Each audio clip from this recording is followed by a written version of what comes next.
Hayat Tahrir al-Sham, HTS, Anjad al-Sham, Jaish al-Nusra, Jaish al-Izza and the Idlib Free Army continued its rapid advance against government forces in northern Hama.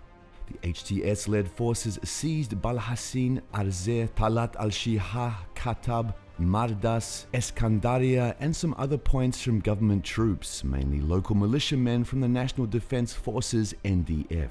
The militants attacked an important government defense site of Kamhana and deployed close to the Hama military airport and the provincial capital. The Syrian military responded with deploying reinforcements to the area from other fronts. A large number of Tiger Forces members redeployed there from the eastern countryside of Aleppo.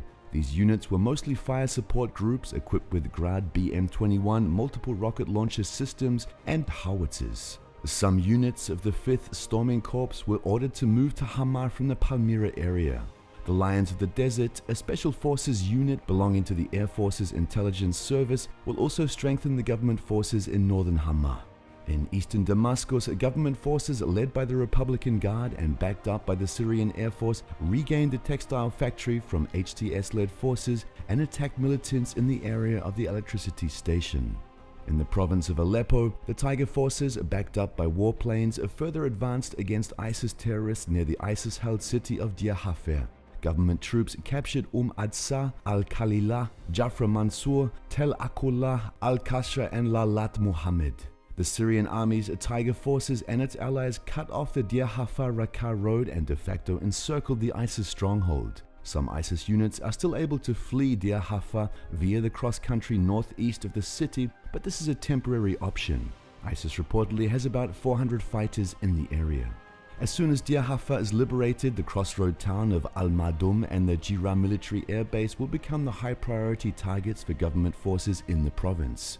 The militant advance aimed at linking up the Kabun pocket with the eastern Ghouta lost momentum, and now they were pushed to go defensive to save at least some of the gained points. According to pro-government sources, 150 militants were killed in clashes.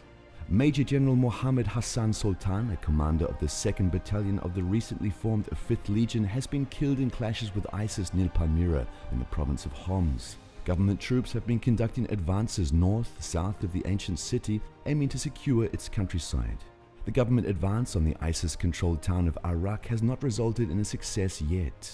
The Free Syrian Army's Ahmad Abdo forces, Failaq al-Rahman and Jaish al-Islam further developed their advance in eastern Kalamun, capturing Mihasa, Taniyat al-Yaradah, Taniyawadat, the nearby crossroad and a few hilltops. Thus, the groups deployed close to the important government-held city of Al-Qaryatan, liberated by government forces from ISIS in 2016. Participation of Jaish al-Islam in this anti-ISIS advance poses a threat that militants could attack government troops in the area.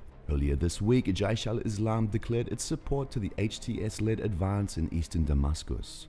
On March 21st, the US-led coalition airdropped hundreds of fighters of the so-called Syrian Democratic Forces (SDF) to the area west of Tabqa in a shock attack in order to cut off the Aleppo-Raqqa road and to capture the ISIS-controlled Tabqa Dam, the town of Tabqa and the Tabqa Air Base. According to CENTCOM, the SDF, predominantly the Kurdish People's Protection Units, plays a key role in the operation.